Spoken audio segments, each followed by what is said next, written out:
우리 하나님 말씀, 우리 구약성의 예레미야 29장 1절 말씀 보시겠습니다. 우리 하나님 말씀, 구약성의 예레미야 29장 1절 말씀입니다. 찾으신 줄 알고 봉독 드리겠습니다. 예레미야 29장 1절입니다. 선지자 예레미야가 예루살렘에서 이 같은 편지를 느부갓네살이 예루살렘에서 바벨론으로 끌고 간 포로 중 남아있는 장로들과 제사장들과 선지자들과 모든 백성에게 보냈는데, 그때는 여고니아 왕과 왕후와 궁중 내시들과 유다와 예루살렘의 고관들과 기능공과 토공들이 예루살렘에서 떠난 후라. 유다의 왕 시드기야가 바벨론으로 보내어 바벨론의 왕 느부갓네살에게로 가게 한 사반의 아들 엘라사와 hil기야의 아들 그마랴 편으로 말하되, 만군의 여호와 이스라엘의 하나님께서 예루살렘에서 바벨론으로 사로잡혀 가게 한 모든 포로에게 이와 같이 말씀하시니라. 너희는 집을 짓고 거기에 살며 텃밭을 만들고 그 열매를 먹으라. 아내를 맞이하여 자녀를 낳으며 너희 아들이 아내를 맞이하며 너희 딸이 남편을 맞아 그들로 자녀를 낳게 하여 너희가 거기에서 번성하고 줄어들지 아니하게 하라. 우선 6절까지 봉독 드렸습니다. 우리는 지금 예레미야 말씀을 통해서 하나님의 언약대로 그들을 파멸하시는, 뽑아내시는 하나님의 심판의 모습을 우리가 확인하고, 오늘 29장 말씀으로 그 심판을 마무리하고, 우리 다음 시간 이제 하나님께서 파멸된 남쪽 유다를 이제 회복시키는, 이제 예레미야의 언어대로 말하면 이제 심으시는 그런 여호와 하나님의 언약의 섭리에 대해서 우리가 확인하고 있습니다. 구약의 역사서, 시가서, 선지서, 이런 이제 순서와 구조적인 틀로 되어 있는 거죠. 예, 죄송합니다.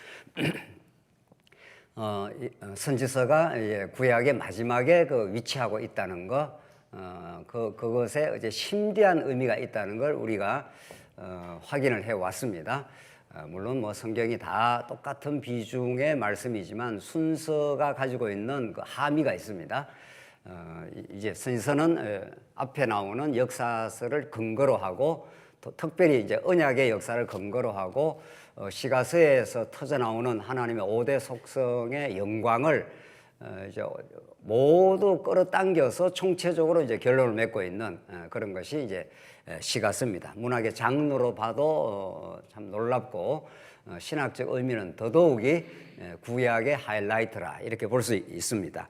오늘 우리 29장 내용은 이제 하나님께서 뽑으시는 내용이 이제 마지막 장면인데, 이 29장 내용에서 단순히 뽑는다는 것의 결론 정도가 아니라 하나님께서 언약에 근거해서 그들을 어떻게 이제 앞으로 심으실 계획이다고 하는 하나님의 계획, 하나님의 생각, 하나님의 뜻을 29장에서 잘 보여주시고, 우리 30장부터 본격적으로 이제 심으시는, 다시 회복시키시는 하나님의 긍휼, 하나님의 위로, 하나님의 능력, 뭐 이런 것들이 30장부터 이제 이후에 전개돼 갑니다.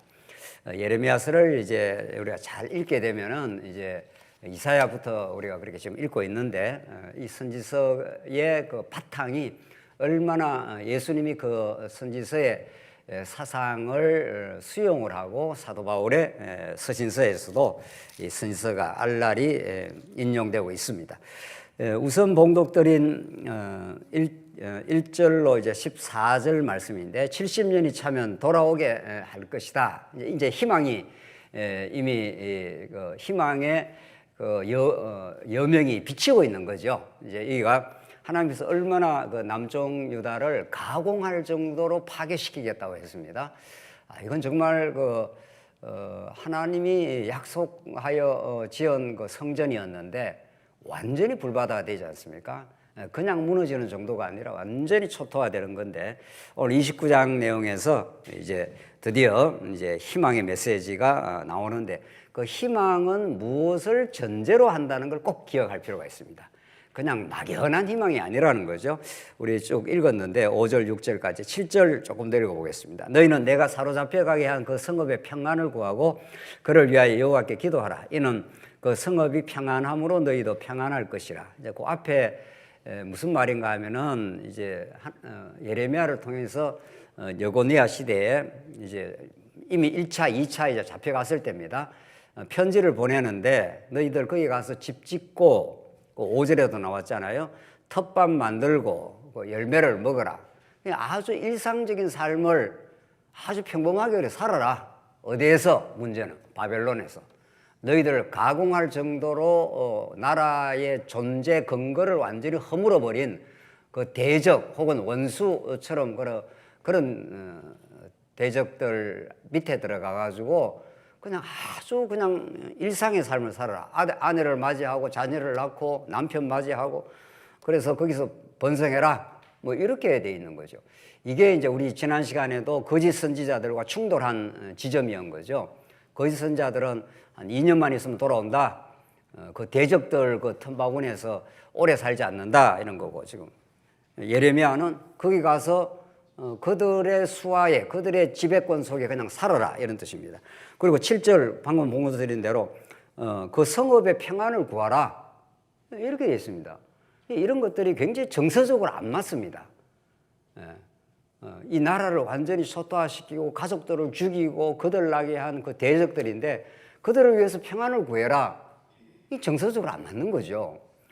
보통 우리가 누구의 평안을 구한다 했을 때는 뭐 우리하고 관계가 맺고 있는 뭐 사랑의 관계라든가 가족이라든가 뭐 교회 성도라든가 뭐 그런 들을 위해서 평안을 구해라 하면은 뭐 그게 뭐 정서적으로 뭐 문제가 될 게 없죠. 그런데 7절에 너희는 내가 사로잡혀 가게 한 그 성읍의 평안을 구하고 이렇게 되어 있습니다. 우리가 지금 언어가 사로잡혀 가게 돼 있다 이렇게 되어 있지만은 그 현장에 대한 우리 상상력을 우리 좀 발휘해 보십시다. 시드기야의 두 눈이 다 뽑힙니다. 아들이 현장에서 아들을 아버지가 본 앞에서 죽여버립니다. 그러니까 다시는 그 저항할 수 없도록 그 옛날에 그 왕들이 아주 그 잔악한 왕들이 조금이라도 역적의 기미가 보였다 뭐 이런 거면은 아주 삼족 뭐 중국에서는 구족을 멸했다 그러는데 그러니까 조금만 그 왕의 그 어떤 권세의 도전의 기미가 보이면은 아주 흔적을 남겨놓지 않는다는 거죠. 다시는 그 역적 모의를 못하도록 뭐 이런 겁니다. 얼마나 잔인할 정도로 느부갓네살이 이 남쪽 유다를 괴멸을 시켰습니다. 근데 그들을 위해서 평안을 구하고 그를 위하여 여호와께 기도하라 이렇게 되어 있습니다. 이게 하나님이 우리를 행하시는 이런 우리의 일반적인 정서하고는 잘 안 맞는 때가 너무 많습니다. 특별히 우리 다윗 언약에 근거하면은 하나님이 우리 아버지가 되고 이들이 아들이라 그렇게 있지 않습니까? 아버지와 아들 관계로 그렇게 하는데 그 아들 된 남쪽 유다를 완전히 그 괴멸시키고 초토화시키니까 그걸 받아들이기 얼마나 어렵습니까? 오히려 반대로 하나냐 선지자 같은 자는 잡혀갔지만 2년 만에 곧 돌아온다 이러면 아주 정서적으로 조화가 잘 되죠. 맞아 이렇게 되는 거죠. 그래서 이 하나님의 진리의 말씀이 잘 들리지 않는 경우가 그게 오히려 더 훨씬 많고 거짓 선지자들의 유혹이 아주 달콤하게 사도 바울의 그 편지 디모데 전후서의 말씀대로 귀가 가려워서 아주 잘 들리도록 그렇게 되어 있습니다. 맞아 이렇게 되는 거죠. 솔깃한 거죠. 2년 만에 돌아온다 이렇게 하면은 그렇지 우리가 그렇게 고통을 많이 안 치르지 이런 거죠. 이게 이제 우리도 우리 나라를 위해서 기도하고 위정자를 위해서 기도하잖아요. 위정자가 뭐 예수를 꼭 믿는 사람만 위정자가 되는 게 아닙니다. 그러나 이 나라가 근본 흔들려 버리게 되면은 물론 하나님 그렇게 할 수도 있는 건데 우리가 일반적으로는 이제 위정자들을 붙들어주고 이 나라를 지켜달라 이렇게 우리가 나라를 위한 기도를 하지 않습니까? 뭐 그런 겁니다. 왜 하나님께서 그런 육신의 그 보호 속에서 또 교회가 이 땅에 성장하고 또 복음을 전파할 수 있게 해달라 이런 거죠. 8절 만군의 여호와 이스라엘의 하나님께서 이와 같이 말씀하시니라 너희 중에 있는 선지자들에게와 점쟁이에게 미혹되지 말며 너희가 꿍꿍 꿈도 고지 듣고 믿지 말라. 내가 그들을 보내지 아니하였어도 그들이 내 이름으로 거짓을 예언함이라. 여호와의 말씀이니라. 이렇게 되어 있습니다.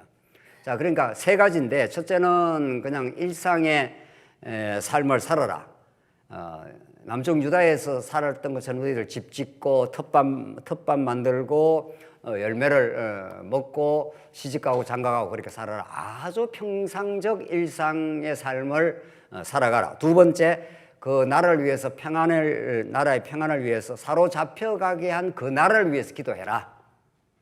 그 나라가 70년 동안은 우선 지켜져야 된다. 그래야 하나님의 약속이 이루어진다. 그 나라가 뭐 예뻐서 그런 게 아니라 이스라엘 백성들을 고난 중에 이스라엘 백성들을 훈련시키고 하나님을 기억하게 하는 시간입니다. 70년이.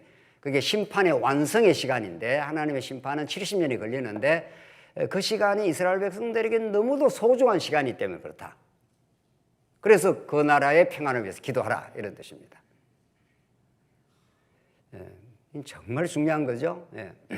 하나님이 여러분과 저의 육신을 혹은 이 나라를 지켜주는 것은 이 나라를 뭐 영원 무궁하도록 뭐 지키려고 지켜주는 게 아니죠.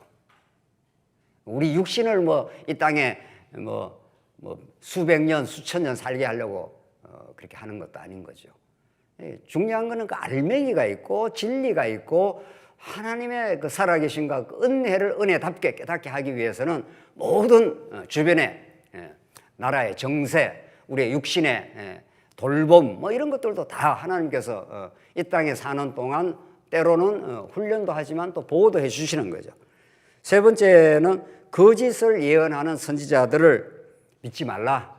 그러니까 진리와 거짓의 문제는 이는 굉장히 철저한 기준이 필요하다. 여기에 대해서 화해를 한다든가 조화를 한다든가 그런 건 아니다. 타협을 한다든가 그런 게 아니라는 거죠. 요 세 가지를 이제 그 편지에 써서 기록을 해서 보냈습니다. 이게 정말 중요한 거죠. 그러니까 하나님의 주권 속에 바벨론이라는 세력이 있을 뿐입니다. 바벨론이 마음대로 움직여가지고 이스라엘 백성들을 뭐 쳐들어와서 괴멸시키고 붙잡아가고 이런 게 아닌 거지 않습니까?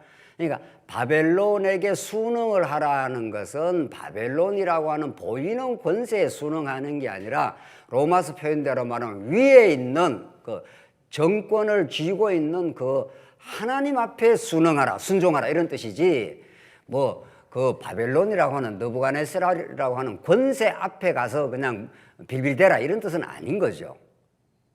여기에 정말 세상에 살지만 세상에 속하지 않는 우리 하나님 나라 백성들의 신앙의 순결성 또 신앙의 철저성이라는 게 있습니다. 우리도 다 예수 믿지 않는 사람 다 더불어 살고 오히려 예수 믿지 않는 사장 밑에 가서 직장생활 하지 않습니까? 때로는. 그러니까 세상에 속해 있지만 그 세상의 가치관하고는 구별되는 거룩의 길을 하나님이 가도록 하신다는 거죠. 그러면서 오히려 예루살렘에서 거룩을 다 잃어버린 이스라엘 백성들, 거룩이라는 건 하나님과의 관계요, 하나님의 절대적인 은혜의 속성이 이스라엘 백성에게 은혜로 주어지는 걸 거룩이라고 하지 않습니까? 레위기서에 거룩하지 않는 백성을 하나님께서 건져내서 거룩한 백성이라 하나님께서 그렇게 만들어 주시는 거죠. 또 제사 행위를 통해서 하나님의 전적인 은혜, 하나님의 그 거룩성을 그냥 내가 거룩하니 너희도 거룩할지니라 했을 때 내가 거룩하게 만들어주겠다. 여러분과 제가 뭐라고 그럽니까? 신약의 우리 백성들을 성도 하지 않습니까? 거룩한 무리, 이게 언약 언어입니다. 이게 언약의 근거에서 거룩이 주어지지 우리의 행위에 근거해서 거룩을 이루어가는 게 전혀 아닌 거죠. 그래서 이 순종하라 했을 때는 그러니까 결국은 하나님께서 우리 언약 백성들의 삶을 이끌어가면서 결국 최종적으로 만드는 게 믿음의 순종인데 그 믿음의 순종은 얼마나 그 깊이가 있는 말씀인지 모르는 거죠. 바벨론에 들어가서 그냥 순종해라 이런 뜻입니다. 바벨론이라는 데 가서 비유 맞추고 살 길을 도모하는 의미에서 순종이 아니라 하나님의 통치와 하나님의 교육이 이 예루살렘에서는 이루어지지 않으니까 예루살렘에서는 끊임없이 배반하고 끊임없이 성전에다가 바알신을 섬기고 우상을 섬기는 너희들 백성이기 때문에 너희들을 한번 사랑의 징계를 하겠다 이런 뜻입니다. 그것이 바벨론 70년 가서 거기에서 거룩의 가치를 하나님이 만들어내고 거룩한 백성으로 다시 인쳐주겠다 이런 뜻인 거죠. 자, 그러니까 지금 이제 곧 나오는데 10절 한번 봅시다. 여호와께서 이와 같이 말씀하시니라 바벨론에서 70년이 차면 내가 너희를 돌보고 70년 동안은 하나님께서 바벨론 치하에다가 맡겨버린 거죠. 우리 지난 시간에 언어를 쓰면은 멍에를 씌웠다고 그러지 않습니까? 멍에라는 건 그 강한 대적들의 지배권 속에 이렇게 딱 멍에를 씌워버렸다 하는 거, 멍에라는 거 굉장히 중요한 그 주제가 나왔지 않습니까? 하나님께서 멍에를 딱 채워놓으면 꼼짝을 못 하는 겁니다. 소가 멍에를 딱 채우면 주인이 마음대로 끌고 가지 않습니까? 그 멍에를 안 채워놓으면은 뭐 소가 이리 뛰고 저리 뛰고 하면 주인이 오히려 주인이 끌려가야 될 판인데 멍에를 딱 씌워놓으면은 소가 주인이 끌고 가는 대로 이제 가게 되죠. 그게 70년입니다. 자, 70년이 차면 내가 너희를 돌보고, 자, 70년이 차면은 그 시간이 이제 고통의 시간이요, 고난의 시간이요, 가장 하나님이 사랑을 표현하는 사랑의 징계의 시간인 거죠. 이게 그냥 이루어지는 게 아니라 언약적 근거가 있는 거죠. 언제나 하나님께서 이스라엘 백성들 나라를 세워주겠다고 아브라함에게 자손 땅 통치를 약속하시고 하나님께서 율법을 주신 거 아닙니까? 그 나라를 내가 이렇게 통치하겠다. 어떻게? 범죄하면은 내가 때리겠다는 거 아니에요. 그게 공의의 심판인 거죠. 그리고 그러나 하나님께서 아주 때리는 게 아니라 깨닫게 해서 돌아오게 하겠다. 이게 율법입니다. 율법의 모든 율법은 성전에서 용서해 주겠다는 거니까. 그러니까 공의가 살아 있어야 사랑이 되는 거죠. 사랑으로 느껴지는 거죠. 그러니까 공의의 원칙이 없는 사랑은 사랑이 아닌 겁니다. 그러니까 공의의 원칙이 있지 않는 사랑은 아이를 완전히 버리게 만들어주는 거죠. 잘못하는데도 계속 내버려 두고 그냥 사랑한다 하면 그것이 잘하는가 보다 착각을 하고 완전히 방탕하게 되는 거죠. 그래서 이 하나님께서 율법을 주시는 것은 내가 이렇게 이 율법으로 통치를 하겠다 이런 뜻입니다. 어떻게? 너희들이 범죄하게 될 때 하나님 율법 갖다 대면 이스라엘 백성은 볼 것도 없습니다. 이스라엘 백성이 잘한 적이 없습니다. 잘한 적이. 계속 그들의 광야에서도 가나안 땅에서도 여전히 범죄가 드러났을 때 때리겠다 이런 뜻이죠. 뽑아내겠다. 예레미야의 이 예언이 모세 언약의 근거에서 뽑아내겠다는 거죠. 땅 끝까지 너희를 다 흩어버리겠다. 이게 이제 모세 율법에 나온 거죠. 땅 끝까지 완전히 다 흩어버리겠다. 그리고 때가 되면 너희들을 돌아오게 만들어주겠다. 이런 거죠. 이 언약의 근거가 있는 거죠. 자, 그래서 돌아오게 한다는 건데 11절이 중요한데 보십시오. 여호와의 말씀이니라 너희를 향한 나의 생각이 나오죠. 나의 생각이 나오잖아요. 오늘 우리 제목을 여호와의 하나님의 뜻입니다. 이게 하나님이 어떤 모종의 생각을 가지고 있잖아요. 너희를 향한 내 생각, 너희를 향한 내 뜻을 가지고 있는데 생각을 너희가 안 하니 평안이요 재앙이 아니니라. 이 말을 잘 해석할 필요가 있는 거죠. 지금 누구한테 쓴 편지입니까? 잡혀간 사람한테 편지죠. 잡혀간 사람들이 다 완전히 집안이 거들나고 우리나라 6.25 때 북한이 쳐들어와서 뭐 완전히 남한이 초토화되고 그냥 가족이 어디로 흩어졌는지도 모르고 뭐 어머니가 애 손잡고 피난 오다가 애를 놓친다는 거 아닙니까? 이 뭐 피눈물이 쏟아지는 게 전쟁의 참화인 거죠. 지금 뭐 이스라엘과 이란이 이제 전쟁이 얼마나 갈지 모르는 이제 전쟁이 벌어졌습니다. 그러니까 이 땅에 전쟁만큼 비참한 역사는 없는 거죠. 우리 이 땅이 뭐 평화로울 때 조금 뭐 어떻게 해친다든가 뭐 사고 난다든가 이런 게 아닌 거죠. 전쟁이 났다 하면은 뭐 인간이 인간에게 치를 수 있는 모든 가장 극한적인 일이 일어나는 거죠. 그래서 그런 그런 현장에 끌려간 사람들한테 편지를 쓰는데 여호와의 말씀이니라 너희를 향한 나의 생각을 내가 아나니 평안이요 재앙이 아니니라. 이러면 그 사람들이 이걸 알아듣겠습니까? 이 무슨 소리 하는 거냐? 우리는 지금 재앙을 지금 겪고 그 흉폭한 바벨론 왕에 끌려와 가지고 지금 여기서 살지 못 살지 또 돌아갈지 못 돌아갈지도 모르는 그런 가장 어렵고 이스라엘 역사 가운데 가장 그 혹독한 시련의 시간을 보내고 있는 사람한테 너희를 향한 나의 생각을 내가 아나니 뭐라고요? 평안이요 재앙이 아니니라. 이게 또 무슨 말입니까? 재앙을 지금 겪은 사람들 아닙니까? 재앙을 겪고 재앙이 연속되고 있는 사람들입니다. 지금 그런 사람들한테 하나님의 뜻은 하나님의 생각은 이게 이제 하나님의 뜻인데 우리 이스라엘 백성들에게 향하신 이스라엘 백성들은 지금 재앙 중에 있습니다. 70년 포로로 잡혀가 있는 상태죠. 이미 거덜났습니다, 나라가. 이제 3차 침공 때 완전히 이제 거덜났는데 시드기야 때. 지금은 이제 시드기야 마지막 전입니다. 이게 재앙을 겪고 있는 사람한테 하나님께서 내가 너희에게 향한 뜻은 평안이다 이렇게 말한다는 거예요. 참 이거 정말 이해하기 어렵습니다. 그래서 하나님의 말씀은 여러분과 저의 이성으로 받아들이는 게 결코 아닙니다. 결코 우리가 뭐 논리적으로 성경을 잘 깨달아서 하나님의 뜻을 안다. 논리는 하나님의 뜻을 깨닫는 방편은 되지만은 목적 혹은 그것을 통해서 진짜 깨달아야 될 영적 진리는 못 깨닫습니다. 세상에 머리 좋은 사람이 얼마나 많습니까? 논리적으로 분석하는 사람들이 얼마나 많냐고요. 철학에 논리학이라는 게 아예 있습니다. 대학원 때 그 한 강좌 들으라고 머리가 다 막 휘청휘청 할 뻔했네요. 또 분석을 하고 따지고 막 이렇게 앞뒤를 재고 일관성을 따져서 하니까 말이죠.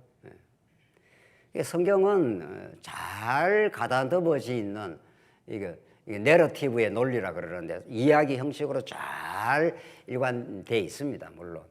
그러나 그걸 통해서 진짜 깨닫는 하나님, 진짜 깨닫는 그 십자가의 도 이런 것들은 우리의 이성을 훨씬 뛰어넘기 때문에 이건 성령이 오셔야 깨달아질 수가 있는 겁니다.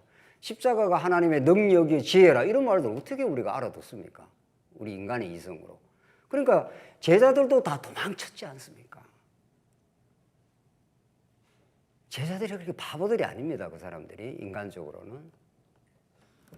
그 제자들도 십자가 앞에서 다 도망쳤습니다. 무엇이 이런 하나님의 뜻이 있어? 이런 거 아니에요. 우리 식으로 말하면은 하나님의 능력을 행할 수 있고 하나님의 아들이시라면은 이렇게 행하면 안 되지요. 이런 거죠. 그 베드로가 그렇게 예수님을 정말 우리 식으로 말하면 당신 그렇게 나오면 안 되지 이렇게 한 거예요. 꾸짖었다 이렇게 돼 있어요. 죽다니. 우리가 지금 재산도 집도 절도 다 팔고 당신을 지금 헌신적으로 따랐는데 우리한테 돌아올 반대급부가 있어야지 이런 거죠. 정말 성경은 놀라운 말씀입니다. 정말 이 사탄아 물러가라 예수님께서 그렇게 전곡을 찔러버리는 거죠. 너가 지금 하나님의 일을 생각하지 않고 사람의 일을 생각하는도다. 그래서 예수님이 베드로를 꾸짖고 이제 제대로 꾸짖고 예수님이 진짜 십자가의 길로 갔습니다. 그래서 처참하게 그들 인간들한테 신문당하고 아무 죄 없는 예수님이 죄 있는 모습이 돼가지고 네가 유대인의 왕이냐? 그렇다. 그러니까 그 다음에 또 진리가 무엇이냐? 그러니까 그 다음부터 예수님이 딱 침묵을 해버립니다. 너는 가르쳐줘도 못 알아들어 뭐 이런 거죠. 나는 죽으러 왔어. 섬기러 온 왕이야. 이렇게 된 거죠. 이거는 역설 중에 역설이기 때문에 우리가 무슨 논리적으로 성경을 아는 게 아닙니다. 절대로 아는 게 아닙니다. 논리로 되어 있지만 그 논리를 포함한 그 초월의 논리가 있는 거죠. 영혼의 논리, 영혼으로 잇된 진리. 십자가가 하늘을 열어주는 진짜 복음이 되는 거죠. 그래서 우리가 이 땅에 살지만 하늘이 열린 인생이 되고 하나님 나라를 우리가 이 땅에서부터 누리게 되는 하나님의 살아계심과 그 크신 능력과 그 은혜 그런 우리 함께 하심 이런 것들을 깨닫는 것을 진짜 평안, 이 평안도 마찬가지예요. 평안이라는 단어가 우리 심리적 평안이 아닙니다. 심리적 평안은 따라 나오는 귀결일 수는 있지만 평안이라는 것은 하나님과 단절된 이스라엘 백성들이 하나님과 연합된다 이런 뜻이에요. 에이레네 하는 헬라어에 하나님과 재결합된다 이런 뜻입니다. 이스라엘 백성들 예루살렘에서 하나님 다 떠났습니다. 다 말만 여호와 여호와 그러지 실제로 다 자기 영광 자기 의를 챙기면서 그렇게 사는 거 아니에요. 이스라엘 백성들이. 우리도 그런 거 아니에요. 하나님께서 진리를 진리답게 깨닫게 하지 않으면. 그래서 평안이요 재앙이 아니니라. 평안이지 재앙이 아니다. 근데 실제는 재앙입니다. 실제는 재앙인데 재앙을 거치면서 하나님과 연합이 되고 하나님을 하나님답게 가장 잘 알 수 있는 길이 70년 포로라는 겁니다. 그러니까 여러 가지 주변에 어려움들이 생기지만 하나님이 우리를 뜻하시고 계획하신 것은 하나님과의 관계를 온전하게 만들어주시는, 하나님으로부터 떠나가 있는, 자기를 위해서 살아가는 자기중심적 이스라엘 백성들에게 그들을 사랑의 징계를 줘서 정신을 차리게 하고 깨닫게 하고 고통을 주기도 합니다. 그러나 그래서 바빌론으로 데려가지 않습니까? 그래서 70년을 살게 해서 돌아오게 하는데 재앙 속에 평안이 있다 이런 뜻입니다. 재앙 같은 현실 속에 하나님의 돌보심, 하나님의 놀라운 은혜, 하나님과의 연결, 그게 여러분과 저에게 중요한 거죠. 우리는 우리의 기도는 때때마다 이방 종교 기도하고 비슷한 기도를 할 때가 많습니다. 뭐 편안하게 해주고 잘 되게 해주고 뭐 아픈 거 낫게 해주고 하나님 그게 아닙니다. 하나님의 뜻은 무조건 우리 아프라는 뜻도 아니지만은 하나님이 여러 가지 아픔도 주고 재앙 같은 어려움을 주면서 그 속에서 하나님을 하나님답게 알게 되고 하나님과 연결이 되고 하나님으로 소망을 가지게 되는 진짜 신앙인을 만들어 가시는 거룩의 길을 걸어가게 만드시는 여러분과 제 삶의 목적이 행복이 아닙니다. 모든 철학자들이 아리스토텔레스가 행복론에서 모든 철학이 인간의 행복이 주제 아니에요. 그러나 기독교 철학, 기독교 신앙은 행복이 주제가 아니라 거룩이 주제입니다. 하나님을 아는 것, 하나님을 은혜를 덧입는 것, 그게 진짜 하나님 나라의 핵심 가치니까 말이죠. 그걸 우리가 누리고 그걸 깨닫고 그 좁은 길을 가면서도 성령의 인도 속에 하나님으로 진짜 누리게 되는, 굳이 말한다면 참 행복을 하나님이 주시는 거죠. 우리가 기대하는 그런 행복을 하나님께서 박살을 내버리지 않습니까? 어디서 재앙 같은 70년 포로 바벨론을 들어가고 아주 막 박살을 내버립니다. 이스라엘 백성들 그대로 유지하려고 하는 거, 그대로 유지하려고 해요. 성전 있으니까 우리 안 망해 이런 거죠. 성전 지상주의, 하나님 지상주의가 아니고 건물 성전 지상주의를 하나님께서 완전히 깡그리 무너뜨려버리고 하나님이 70년 갔다가 다시 놀랍게 세워주시는 성전이 있죠. 그래서 평안이요 재앙이 아니니라 하는 말을 잘 이해해야 되는 거죠. 재앙 속 하나님이 평안을 주시는 거죠. 현실은 재앙인데 신령한 의미에서는 하늘이 열려있는 하나님과 소통하는 그런 진짜 평강을 주시겠다. 너에게 미래와 희망을 주는 것이라. 이럴 때라야 진짜 미래가 있다는 겁니다. 현실을 그냥 유지한다고 미래가 있지 않다는 겁니다. 현실을 유지하는 건 자기가 자기 욕망대로 계속 욕심대로 살면서 자기가 자기의 삶을 유지하려고 하는, 그걸 하나님께서 내버려 둘 리가 없다. 그걸 하나님께서 부수고 들어오고 다시 재건하신다 이런 거죠. 이게 예레미야에 뽑으시고 그 다음에 여러분이 하셔야죠. 심으신다 이런 뜻입니다. 확 뽑아내버린다는 거예요. 인간의 어리석은 생각. 12절 너희가 내게 부르짖으며 내게 와서 기도하면 내가 너희들의 기도를 들을 것이요. 그러니까 이 12절만 딱 떼가지고 얼마나 부흥회 같은 데서 많이 그 써먹는 말씀입니까? 정말 성경을 정말 써먹다니 있을 수 없는 그 표현이지만은 하나님께 부르짖으라는 거예요. 예.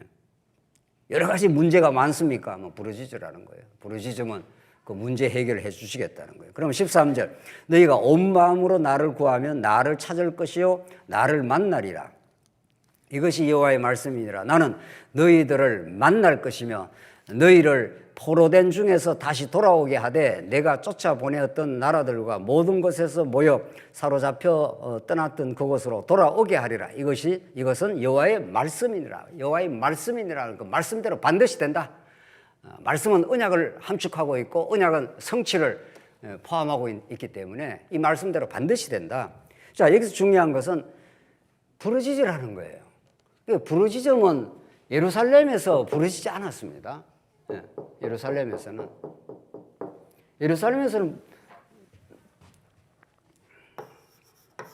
예루살렘에 있다가 바벨론으로 가서 드디어 이 70년 포로 생활을 하면서 간절한 마음이 생겼습니다. 하나님 우리를 약속대로 우리가 여기서 고난 속에 얼마나 우리가 하나님 앞에 자기중심적 죄인이었는지 알았습니다.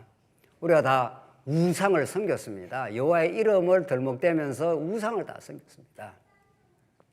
여호와의 이름 옆에 놔두고 자기 행복 자기가 다 챙기겠다고 하는 우상을 섬겼습니다. 드디어 이제 70년 간절히 깨닫고 하나님 우리를 돌아가게 하시옵소서. 이제 하나님만을 섬기겠습니다. 여호와 하나님도 섬기고 자기 행복이라는 우상도 섬기고 그렇게 안 하겠습니다. 이런 말이죠. 그 간절한 기도가 나오는 거죠. 하나님이 기도하게 하시려고 예루살렘에 그냥 놔둔 게 아니라 어디로 데려갔습니까? 바벨론으로 데려가는 거죠. 바벨론이라고 하는 가공할 그런 무너진 바벨론 세력을 통해서 그 참담한 포로 생활, 재앙 같은 현실, 가족의 다 분산, 고통, 죽음, 아주 질질 끌려가는 포로 그 대적들 앞에 살아야 되는 그 비참함 이런 모든 것들이 이스라엘 백성들에게 참 신앙을 가르쳐주는 거룩의 길을 가르쳐주는 그래서 13절에 너희가 온 마음으로 만다면 옛날 성경에는 전심으로 나를 구하면 그래서 전심이 나오는 거죠. 이게 이 마음이 나누어지지 않는 거죠. 그러니까 사랑은 전심인 거죠. 어떤 사람을 사랑한다 했는데 한 90%만 마음을 주고 10%는 내가 딴 사람을 생각한다 이러면 사랑이 되는 겁니까? 예? 안 되죠. 99.9%도 그 사랑이 아닙니다. 어떤 사람을 우리가 사랑한다. 우리 인간 사랑도 그렇다는 겁니다. 인간 사랑도. 어떤 사람을 사랑하면 딴 사람 옆에 와도 그들도 보지도 않지 않습니까? 근데 이게 마음이 변심을 해갖고 이제 마음이 딴 데로 움직이면 이제 그 사랑의 배신을 느끼는 거 아니겠어요? 온전히 달라 이 말 아니에요. 내 마음을. 또 달라는 뭐 표현보다도 그게 사랑의 정의고 본질이라는 거죠.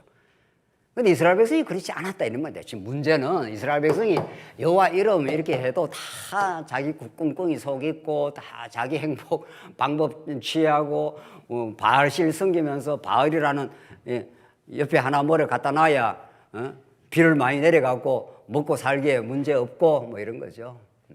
하나님 그걸 놔둘 리가 없습니다. 놔둘 리가 없고 아주 막 그걸 거들내면서 이제 하나님께서 우리를 섭리에 들어오는 것이죠. 그래서 여러 가지의 삶의 시련은 삶의 본질입니다. 뭐 이상한 게 왔다 이렇게 볼 필요도 없습니다. 뭐 엄청난 시련이 되든 뭐 우리 삶 속에 일상적인 어려움이 되든 이거는 그냥 우리 삶의 본질이지 있다 없다 하는 것도 아닙니다. 이 땅에 사는 동안은 왜? 그래야 우리가 하나님께로 전심이 온 마음이 하나님께로 갈 수 있도록 하나님께 하시기 때문입니다. 고난을 거치지 않고 신앙을 갖는 법은 없습니다. 오늘 성경의 말씀에 따르면 그래서 간절히 기도하게 되고 그 마음이 오롯하게 하나님께로만 드디어 사이클을 맞추게 되어서 하나님과 눈 맞추고 하나님의 얼굴을 바라보고 그 하나님 안에서 참 기쁨을 얻는 거죠. 네. 그렇게 하나님 만들어 가시겠다 이런 뜻입니다. 하나님께서 온 마음으로 나를 구하면 했지만 구하면 그냥 내가 구한다 이런 게 아니지 않습니까? 여기서 안 구하던 인생에게 70년 포로를 거치게 하고 완전히 초토화되게 해서 바벨론에서 구하게 만드시는 하나님인 거죠. 그래서 내 편에서 뭐를 시작한다 이런 말은 성경에 있을 수 없는 말인 거죠. 우리가 티끌 중에 티끌인데 양자 역학하는 사람이 우리는 우주의 먼지에서 왔다가 먼지로 돌아간다 그러더라고요. 그 말이 좀 과학적인 표현이지만 신학적으로도 정말 재해석하면 정말 맞는 겁니다. 이 광활하고 이 어마어마한 이 언어기만 해도 뭐 수천억 개가 되는지 뭐 얼마나 되는지 모르는 판에 먼지로 왔다가 먼지로 사라져 버리는 우리 인생이 내가 뭐를 한다, 뭐 내가 뭐를 하면 되고 내가 안 하면 안 된다 이런 말이 있을 수 없는 말인데 우리가 진리를 깨닫지 못하면 그렇다는 거죠. 자, 그래서 정말 시편 시편 66편 말씀을 한번 읽어보겠습니다. 정말 시편은 이 본질을 어떻게 설명하는가? 시편 66편 10절 말씀입니다. 하나님이여 주께서 우리를 시험하시되 우리를 단련하시기를 언을 단련함 같이 하셨으며 하나님께서 우리를 시험 이게 시련입니다. 우리를 자꾸 시험을 하시는데 이제 단련을 하시는데 언을 단련함 같이 그러니까 언이 순전한 언으로 나오기 위해서는 그 엄청난 용광로에 집어넣었다 뺐다 집어넣었다 뺐다 계속하면서 찌꺼기를 이제 불순물을 정화시키고 없애고 이렇게 순수한 언으로 검으로 이렇게 나오게 이제 하시는데 11절 그걸 어떻게 표현하는가 하면은 11절 보십시다. 11절 우리를 끌어 거물에 걸리게 하시며 우리를 이렇게 끌어가는데 거물에 자꾸 더 걸리게 한다는 거예요. 내 마음대로 못 움직이는 거예요. 네. 인간의 아담 타락의 모든 인간의 환상은 자유에 대한 환상을 가지고 있습니다. 자유라는 게 뭡니까? 자유라는 게 스스로 자자 말미암을 자유. 자유가 아니면 죽음을 달라 뭐 그러죠. 정치적으로 말해서. 그 자유라는 건 스스로 말미암을 유자니까 스스로 마음대로 하겠다는 거예요. 이것처럼 하나님 앞에 어리석음과 죄악이 있나요? 하나님 모든 걸 창조하시고 만사를 섭리하시고 마지막에 최종 심판하셔서 영원한 새하늘과 새 땅으로 우리를 인도하실 터인데 인간이 스스로 뭘 한다는 거예요. 그러니까 하나님께서 우리를 끌어 거물에 걸리게 하시며 거물에 착 걸리면 어떻게 됩니까? 고기가 어떻게 되죠? 뭐 꼼짝도 할 사람 못하는 거죠. 뭐 거물에 딱 걸려버렸는데 뭐 대양을 마음대로 막 유영하면서 막 해치고 다니고 싶죠. 물고기가. 하나님께서 딱 거물에 딱 걸리게 해버린다는 거예요. 꼼짝 마라 이 말입니다. 하나님의 손에서 아무도 못 벗어난다. 어려운 짐을 우리 허리에 메어 두셨으며 어려운 짐을 우리 허리에다가 어려운 짐을 딱 묶어 놔가지고 이거 끌고 가기가 너무 힘들다는 거예요. 인생의 짐이라는 게. 12절 사람들이 우리 머리를 타고 가게 하셨나요? 우리 머리 위에 타고 이렇게 막 가게 해버려요. 그러니까 얼마나 우리가 굴욕적입니까? 우리가 사람들이 우리 머리 위에 막 밟아갖고 타고 막 걸어다니는 듯한 그런 느낌을 줘버린다는 거예요. 우리는 자유자다. 내가 내 뜻대로 산다 이러는데 우리 머리에다가 막 사람들이 막 올라타가지고 그냥 머리를 밟아버리는 그런 형국이 되어버렸더라 이런 거예요. 우리가 불과 물을 통과하였더니 불시험을 통과하고 물시험을 통과하게 그런 하나님이 시험을 주셨더니 그 마지막 그 시적 표현이 참 우리한테 얼마나 놀라운 은혜인지 모릅니다. 주께서 우리를 끌어내사 뭐라고 했습니까? 풍부한 곳에 들이셨나이다 이렇게 되어 있습니다. 이 모든 시련과 고난과 거물과 어려운 짐을 우리 허리에다 딱 묶어놔가지고 질질질질 끌고 다니면서 인생의 그 무거운 고단한 삶을 살게 하시는 그것은 우리가 스스로 자유자라고 하는 독립자라고 하는 어리석은 죄악의 근성을 뽑아내는 시간인 거죠. 그리고 범사가 하나님께 달려 있습니다. 라고 하나님께 그 매여 들어가는 그 사랑의 멍에를 맬 때 풍부한 삶이 뭐라는 걸 알게 된다는 겁니다. 그렇죠? 이 시적 표현이 오늘 70년 포로를 그치게 하는 내용하고 흡사하지 않습니까? 이 시적인 노래가 얼마나 하나님께서 이 시를 66편의 시를 쓰는 이 기자로 하여금 많은 단련을 했기에 이토록 그 하나님이 우리를 은을 단련하는 것처럼 풀무프에다가 용광에다 집어넣었다. 뜨거운 풀무에 집어넣었다 뺐다 집어넣었다 뺐다 계속 하면서 우리가 하나님보다 이 세상을 더 사랑하는 그런 것들을 하나님께서 계속 그 불순물을 계속 제거시켜 나가면서 그물에도 척척 걸리게 해가지고 꼼짝달싹 못하게 만들어버리고 어려운 짐을 허리에다가 메고 끙끙거리면서 우리가 걸어갈 수밖에 없도록 만드시고 사람들이 우리 머리에 올라타가지고 막 머리를 밟아주는 그 굴욕과 그 어려움들을 겪게 하시고 그걸 불과 물을 통과하게 하시고 하나님께서 풍부한 곳에 우리를 거기서 이제 끌어내가지고 풍부한 곳에 거하게 하신다는 겁니다. 정말 이 놀라운 은혜에 살면 그런 과정들을 다 하나님께 거치게 하면서 하나님만이 여호와십니다. 하나님만이 정말 신실하신 여호와십니다. 우리 아버지가 되주셔서 겪기가 어려웠던 그 시간들 속에서 하나님의 은혜가 있었습니다. 하나님 아니면 이제는 살 수가 없네요. 주님 나의 사랑의 전부네요. 전심으로 주님만 바라보고 살아가게 하셨습니다. 지금 그 말 아닙니까? 예레미야 혹은 오늘 시편 66편의 이 기자는 정확하게 이 점을 지적하고 우리의 그릇된 생각, 끊임없이 세상의 소리가 거짓 선지자의 유혹의 소리들입니다. 이렇게 하면 좋아지고 저렇게 하면 잘 되고 이렇게 하면 행복해지고 뭐 이런 소리들. 그러느라고 예수 안에서 진짜 가지게 되는 그 풍부한 행복, 참된 복의 누림, 하나님 나라의 통치가 얼마나 복되고 놀랍고 십자가의 처절한 죽음이 우리를 상처에서 얼마나 회복시켜 주셨는가, 온전히 회복시켜 주셨는가, 우리 죄악의 그 포로에서 완전한 해방으로 하나님께서 만들어 주시는가, 이런 것들이 예레미야에 나오는 하나님의 생각이라는 겁니다. 이게 하나님의 생각은 얼마나 깊어서 그 깊이를 우리가 잘 알지를 못해서 자꾸 하나님을 오해를 한다는 겁니다. 하나님 왜 내게 이렇게 만들어주시, 왜 이렇게 내게 힘들게 하십니까? 이런 거죠. 하나님은 너희 허리에다가 어려운 짐을 묶어놓고 마침내 불 같은 시험을 통과하게 해서 너희를 끌어내서 풍부한 곳으로 예수 그리스도 안으로, 이런 뜻입니다.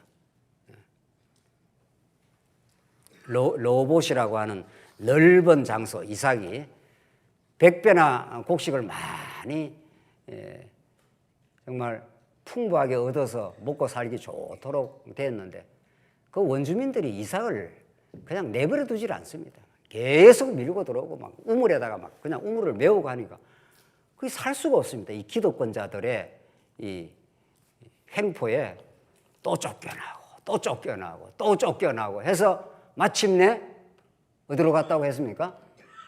로봇이라 넓은 장소로 하나님께서 똑같은 메시지예요. 성경의 창세기의 메시지나 시편의 메시지나 예레미야의 메시지나 신약에 나오는 모든 복음의 메시지나 똑같은 메시지예요. 하나님께서 여러분과 저를 전심으로 여호와 하나님을 구하며 살지 않고 자꾸 빗나간 우상을, 자기 우상은, 여러분들 신약의 우상은 밖에 있지 않습니다. 우리가 무슨 어디 산당에 제사는 안 드리지 않습니까? 우상이 우리 탐심 속에 딱 들어와 있다니까요. 내 뜻대로 하고 싶은 거, 이런 거. 그걸 하나님께서 가공할 만한 시련으로 붕괴를 시켜버리죠. 그게 너 우상이야. 그 옛사람을 십자가에서 처절하게 무너뜨렸을 뿐 아니라 그걸 믿어지게 하셔서 예수님만 사랑하도록 만들어 주시겠다. 그런 뜻입니다.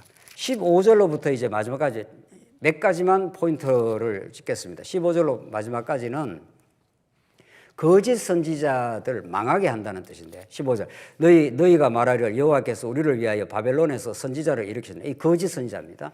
다윗의 왕자의 이은 왕과 이승에 사는 모든 백성과 곧 너희와 함께 포로되어 가지 아니한 너희 형제에게 여호와께서 이와 같이 말씀하셨느니라. 만군의 여호와께서 이와 같이 말씀하시되 보라 내가 칼과 기근과 전염병을 그들에게 보내어 그들에게 상하여 먹을 수 없는 몹쓸 무화과 나무 같게 하겠고 아무 열매 없는 무화과 이 거짓 선지자들을 그렇게 멸해버리겠다.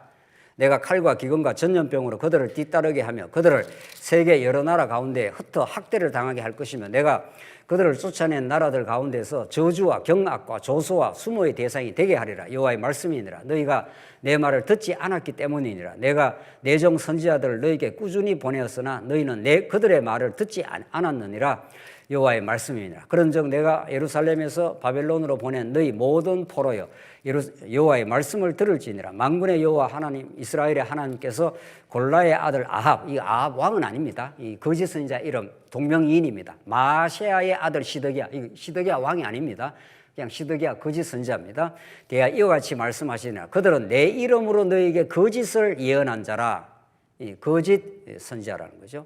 보라 내가 그들을 바벨론 왕 느부갓네살의 손에 넘기리니 그가 너희 눈앞에서 그들을 죽일 것이라. 바벨론에 있는 유다의 모든 포로가 그들을 저주거리로 삼아서 이르기를 여호와께서 너를 바벨론 왕이 불살라 죽인 시드기야와 아합 같게 하시기를 원하노라. 그래서 이 거짓 선지자들을 다 진멸해버리겠다. 바벨론 왕이 불살라 죽인 시드기야와 아합, 이거 왕이 아닙니다. 시드기야 아합 동명이인 선지자들을 다 하나님께서 진노해서 썰어버리겠다 이런 뜻입니다. 이게 무슨 말입니까? 70년 포로에서 돌아오게 한다는 것은 참 선지자 예레미야의 예언대로 돌아온 거죠. 거짓 선지자들은 계속 아직도 미련이 남아있는 겁니다. 미련이 남아있어가지고 우리가 빨리 돌아갈 수 있다. 괜찮아. 이 거짓 희망을 자꾸 주는 겁니다. 우리가 시련을 겪을 때 시련을 겪으십시오. 이렇게 해야 되는 거 아니에요. 시련 속에서 하나님을 바라보며 신앙을 키우시는 하나님이 여러분과 함께 하십니다. 이게 이제 복음의 메시지인데 시련이 있으면 빨리 회복이 될 겁니다. 뭐 좋아질 겁니다. 그게 진짜 되냐고요. 되면 그렇게 뭐 100번 해줘야지요. 100번이든 1000번이든. 그 시련 속에서 우리가 잃어버렸던 하나님의 복음, 하나님의 뜻 이런 것을 돌아오게 하시려는 하나님의 거룩한 뜻이 있습니다. 그 하나님을 만나는 것이 진짜 회복입니다. 여기서 뭐 문제가 풀리는 게 회복이 아니라 잃어버렸던 하나님을 만나는 걸 평안, 에이레네 하나님과 재결합되는 게 진짜 하나님의 뜻이고 하나님이 우리를 향한 거룩한 생각이십니다. 그걸 하나님께서 갖게 하시려고 거짓 선지자들은 하나님께서 멸해버리겠다 이런 뜻입니다. 거짓 선지자들. 그래서 24절로 마지막에 스마야라는 선지자가 나오는 이 거짓 선지자입니다. 그 예레미야가 이제 참 예언을 편지를 쓰니까 스마야는 이걸 반박하는 또 거짓 편지를 씁니다.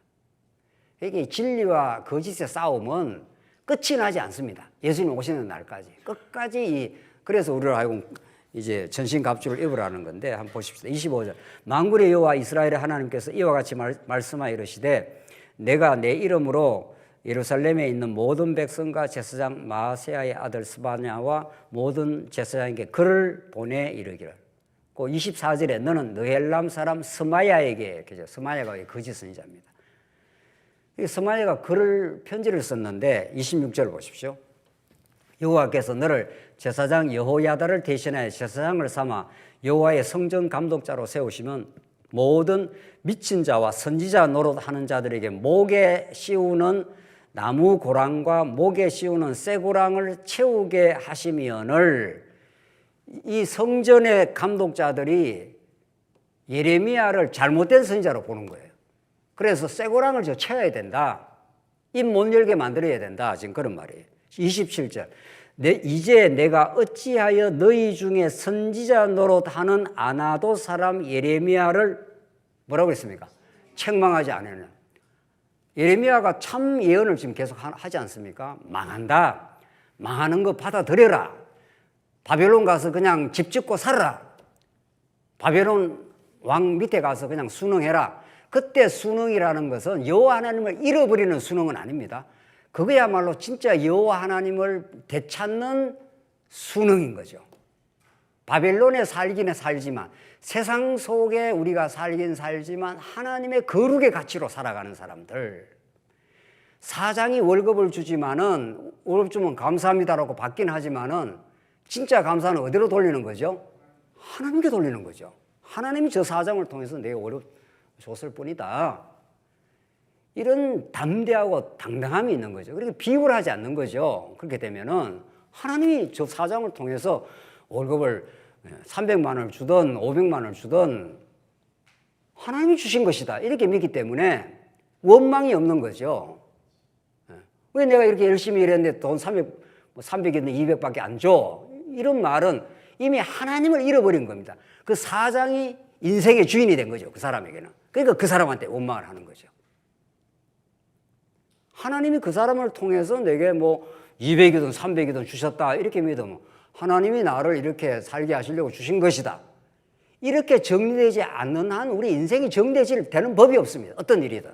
이건 하나의 작은 예지만은 여러분과 제가 왜 하나님이 이렇게 말씀을 배웁니까? 왜 이렇게 진리의 말씀을 듣습니까? 성경 잘 알아서 어디 가서 뭐 자랑하려고 듣습니까? 하나님이 어떤 분인가를 진짜 알아서 우리 삶 속에서 하나님이 내게 월급을 주신다. 하나님이 내게 이 고난을 주신 것이다. 저 사람을 통해서 내게 주신 하나님의 고난이다. 이걸 받아들이는 사람인 거죠. 그걸 받아들이면은 우리의 마음이 깨끗하게 정리가 되는 거죠. 뭐 원망할 일도 없고 누구 미워할 일도 점점 없어지는 거죠. 순간적으로는 좀 이런 마음이 생겼다가도 하나님이 나를 나되게 하기 위해서 이렇게 우리가 그걸 믿음으로 받아들이. 그게 지금 오늘 본문에 계속 그 말씀 아닙니까? 계속. 왜 예레미야를 책망하지 아니하느냐? 28절. 그가 바벨론에 있는 우리에게 편지하기를 오래 지내야 하리니 70년을 지내야 한다 이 말을 했지 않습니까? 너희는 집 짓고 살며 밭을 일구고 그 열매를 먹으라 하셨다 하니라. 이런 엉터리 같은 예레미야를 쇠고랑을 채워버리라 이렇게 편지를 반박 편지를 쓴 겁니다. 그렇죠? 이 진리와 거짓의 싸움 그게 외부에서 먼저 일어나는 게 아니고 내면에서 먼저 일어나고 있습니다. 진리 대신 하나님 앞에 범사에 순종하며 참 평안의 길을 걸어가는지 하나님 멀쩡하게 뭐 성경에서는 여호와 하나님 어쩌다 이야기해도 현실로 돌아가면은 보이는 사장이 주인이고 옆에 뭐 있는 사람이 내한테 어떻게 한다 이렇게 보면 사실 그게 신령한 영적 세계가 안 열린 거죠. 하나님께서 여러분과 저에게 오늘 이 말씀을 듣게 하시는 것은 정말 성령의 감동 속에 하나님께서 우리를 인도해 주시고 정말 살아계신 하나님이 우리 삶과 우리 교회의 주관자가 되셔서 가장 재앙 같은 현실 속에 참 평안을 주시는 십자가의 재앙을 통해서 그 놀라운 새 생명의 부활을 하나님의 은혜를 가르쳐 주신 놀라운 하나님의 말씀이 오늘 예레미야의 장차 오실 예수 그리스도 사건으로 생생하게 지금 드러나고 있습니다. 조금 쉬었다 하시죠.